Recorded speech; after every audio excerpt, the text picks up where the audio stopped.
Hello, welcome to Portsmouth Harbour Station. I just took this train down from London.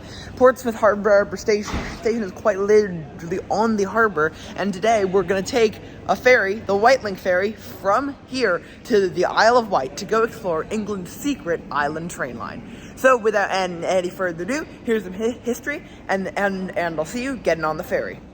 As I board the ferry and we cross the Solent, here is the obligatory history section. The history of railroads on the Isle of Wight dates back to the early 1860s, when railroads began appearing on the island. The first one, in 1862, was the Cowes and Newport Railway, running between its two namesake towns. Soon after, in 1864, the Isle of Wight Railway opened, running from Ryde St. John's Road down to Shanklin, the route of today's Island Line.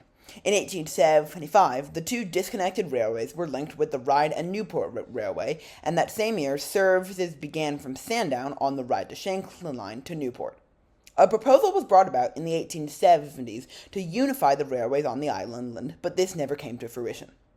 In 1880, the Ryde to Shanklin line was extended north onto the Ryde Pier head, linking directly with ferries to the mainland. Railroads continued to expand, and by 1900, the island had over 50 miles of trackage, but all connections to the mainland were by ferry. A proposal to change this happened in 1903, with construction beginning on a tunnel. This, however, was abandoned in 1914 with the outbreak of World War I. In 1923, a massive change occurred to railways on the Isle of Wight. Through the grouping, or the Railways Act of 1921 of British Railways, railroads on the Isle of Wight and most of the railroads south of London were integrated into the new Southern Railway. This brought about modernization, and tourist-oriented trains began running on the island as it became a vacation hotspot.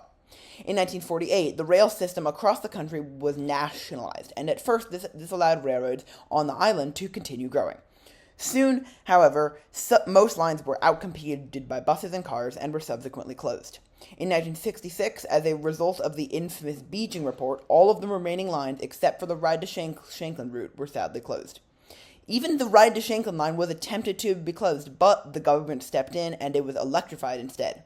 In 1967, old tube trains, standard stock built in the 1920s, were converted to British Rail Class 485s and 486s and sent to the island to operate this new electric service. In 1971, parts of the old expansive network were restored with the introduction of the heritage Isle of Wight Steam Railway. In 1990, the aging Class 485s and 486s were replaced with, albeit still pretty old but newer, Class 483s, converted from 1938 stock tube trains, which impressively last until 2021. Since then, however, all services have been operated by former D78 stock tube trains, branded as Class 484s. So now, let's go explore England's secret island train line, starting at Ryde Pier Head. Train. So this is the Island Line trains. They're Class 484s. They're old district line stock, like as in the London Underground District Line tube. And that's why they're sort of metro-esque, but they do have transfer seating because the subsurface lines they always did. So this is old Ryde Pier, or the current Ryde Pier, is built in 1814. And it's, according to Wikipedia, the oldest seaside pleasure pier in the world. It has both a rail section and a road section, and then there's downtown Ryde with the hovercraft dock. So yeah, very, very, very cool. And now, let's get on this train. So the first thing we're going to do is ride it all the way south down to Shanklin, but of course I'll show you cool things along the way. So I'll see you at I think Ryde Esplanade, which will be right after the pier section. So pier shot fun. So this is what the Ryde Pier looks like from the train. Very cool. There's like the walkway, there's the driveway. It's like all one thing, and I think it's just really interesting to have a pier that a train runs on. I did not walk on the pier because there was no time. You will see the pier from Ryde Esplanade Station at the very end of the video, so keep watching to find out more, and I'll see you further down the line. Alright, we just left Smallbrook Junction. I'll be coming back to those three stops and also Braid, the next stop.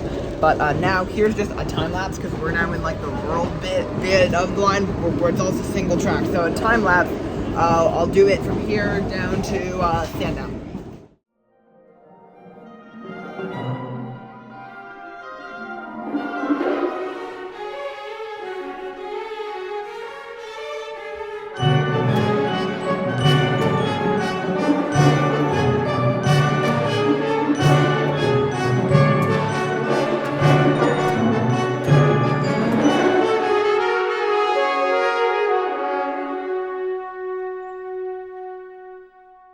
All right, so that was a nice rural time lapse. Yes, indeed it was, but after Sandown, it definitely does get more and more suburban until you end up at Shanklin, which is not exactly a suburb, but more of just like a sprawly-ish town. Sandown, Lake, Shanklin all really are just one sprawl. Anyway, I then explored Shanklin Station a bit. Pretty interesting. Because it's got some historical elements, but nothing especially charming or cool, and there's not an exact reason to come in here. The reason the line ends here is because it was cut back from Ventnor, which was on the coast.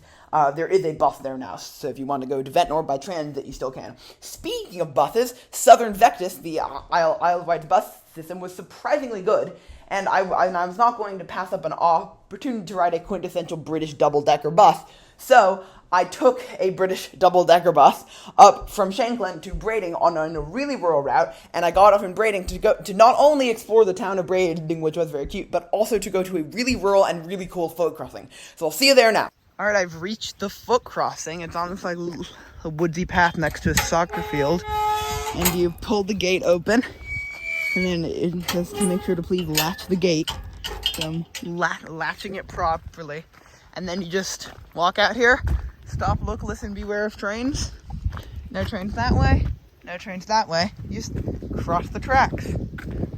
And then on the other side, there's this like really old gate where you have to like put it like this, then move it back. And then according to that sign, this is the Brading Marshes Nature Reserve. This is so cool. I love this. It has no headphones, which makes sense because yeah, and do not touch the live third rail, because yeah, this is a third rail power over line, yet it still has a foot crossing, which I think is really cool. So yeah, the third rail starts on either end. So I'm gonna wait here for about 10 minutes for the train, and then I'm gonna film it probably. I'll be right like this.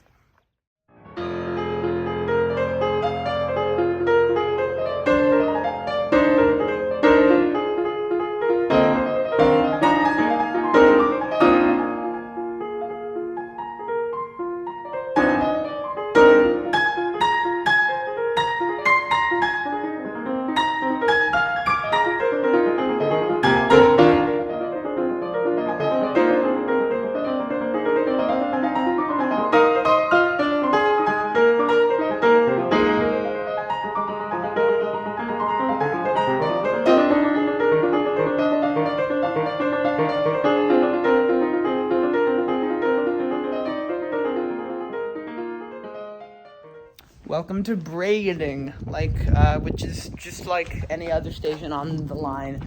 Such an incredible vibe. So sweet here and so calming. So yeah.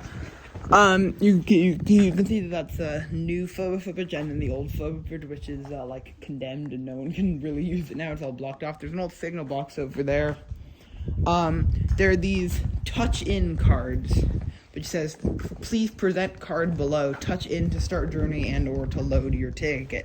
Now, I tried to tap my day ranger on this. It didn't work. I'm considering maybe it will it's like the ones in Manchester where it like if you tap an Oyster card, it just says like card not recognized. Let's see. Yeah, just touch. Okay, no, yeah, this is the exact same tech as the one in Manchester. That was the same sound.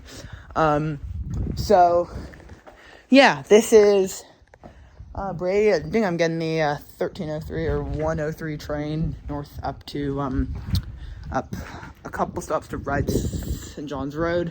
But yeah, Brading is an incredible vibe. This whole island is amazing. And I'll see you getting on the train. Alrighty, so I took the train up to Ryde St. John's Road, then took a bus into downtown Ryde, got some lunch there. It was surprisingly cheap, only £5 for a sandwich, tea, and dessert at a little cafe there, which for an island is quite cheap. And then what I did is I went back to Ryde St. John's Road and attempted to phone the maintenance shed, but that didn't really work out too well. You can't see much from the platform, and I was about to get caught trespassing on the Isle of Wight. So instead, I just waited for my train to head back down one stop to Smallbrook Junction, which is a very weird station for a very weird reason. Alright, so, Smallbrook Junction. Let's begin this station review with finding the exit. Well, it's not down there, so it must be up here. But no, you can't go past there. Is it over there? No, that's the steam railway. That's right. there are no exits from this station. As the sign says, this station is solely just a junction between the Island Line and the steam railway. So that's fun.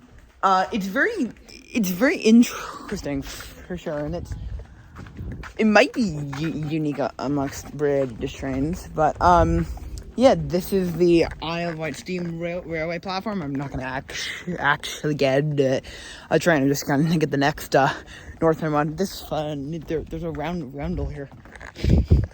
We're not exactly in London, but there is a roundel here. Anyway, if a steam train comes in, I will film it, but steam train might not come in. So I said a steam train might not come in, and then right after I finished filming this clip, a steam train came in. So here is the obligatory steam foamer shot.